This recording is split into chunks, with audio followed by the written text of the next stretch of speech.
Afternoon to all of our Masonic Homes family, to our residents in Covina, our residents in Union City, to our clients and our staff of MOS and MCYF, and to all of our Masonic Homes team members, wherever you might be on this, Wednesday evening.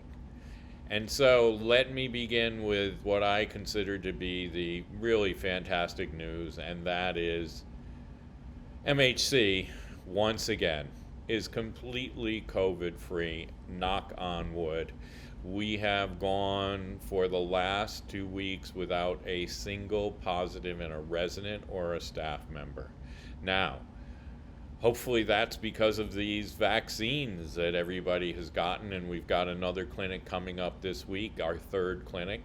And so many of our staff members who weren't able to get the first dose are going to be getting the first dose, and those who got their first dose at the last clinic will be getting their second dose. So that is really extraordinary news, and we are so thankful for all of that. Now, of course, right, you're going to say, but you promised me light at the end of the tunnel. Well, I think that is some of the light, but did we get all the light? No, not yet. And I just need to remind everybody that we are, of course, a highly regulated industry, and by that I mean we have to follow the guidance of LA County and Alameda County. And as of yet, although they've allowed us to start, of course, visitation again, as you know, and they've allowed us to open the hairdresser, and they've allowed us to do some outdoor dining in LA, we still can't do outdoor dining yet in Northern California. But as you know, I mean, we continue to monitor the situation, we continue to work with our county leadership, and we continue to do everything possible to make this transition into a new normal happen sooner rather than later. And as you know, we certainly are following CDC guidelines as well, even though we are subject to the rules and regulations of the county. And we know things are going to open up a little bit more, but we're really cautiously optimistic, knowing that there are these variants and knowing that we don't know.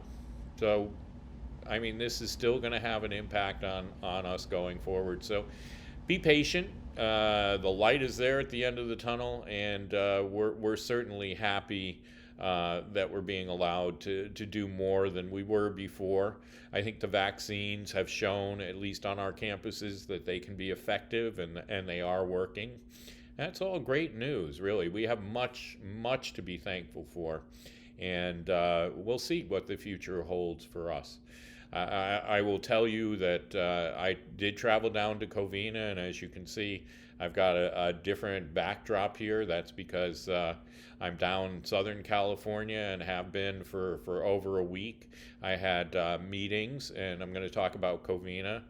In Covina that I had to be here for. I'm heading back to Union City probably Friday or so. So I will be back in Northern California.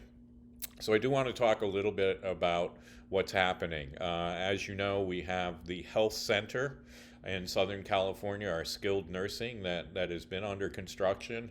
We've had some delays, and because of that, we decided we were going to go with a new general contractor, and that new general contractor is Mason, who is also building the pavilion up in Northern California. I did also want to talk about some of the naming. People ask me about why we chose the word pavilion. Pavilion is a name that's used in healthcare quite frequently. There are several healthcare facilities that are called pavilion, usually with a donor's name attached to it. Even Washington Hospital had the Whitaker Pavilion for many years. That's no longer there, of course, because they built a new hospital. So pavilion is a name that's been used. And just to talk a little bit about naming and some of the new names that we're going to become familiar with, especially up in Union City, when we start renaming things like the center walkway that runs up to the temple is now going to be called the Promenade. And of course, we have the upper terrace which is the new section of the patio in the lower terrace. And we have the flagpole plaza.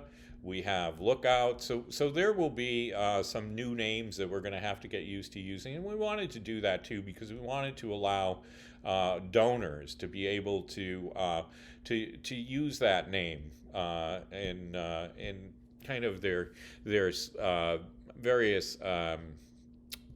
dollars that they contribute, so for their contributions. And so if anybody has any questions, I'm certainly here to answer any questions you might have. I know there was a lot of people that are asking us, well, when are activities going to resume? That's once again something that we have to wait until the county gives us a green light. So, well, I hope that's at least some good news for today. I feel very positive about it, and I feel that we've all been very blessed to be able to get both of our vaccinations and be on the road to the new normal. So, I hope you've done well. As you know, there's only one of these video messages now, one per week, because things are not really changing that much. If anything does change, I'll be back on the screen so that you can see me again, especially for those of you who miss seeing me 3 times a week or twice a week. So we'll replay this, of course, therefore you can get your fill. And for those who don't like to see me, well, you can turn it off. All right. God bless to you and to your families, and God bless also to all of our Masonic Homes family, all of our team members who've worked so hard to get us to this point. We at the Masonic Homes have been incredibly fortunate, and I am so happy to be able to say once again, MHC is COVID-free. So good night. Have a wonderful rest of your week, and I will see you next Wednesday. Thank you.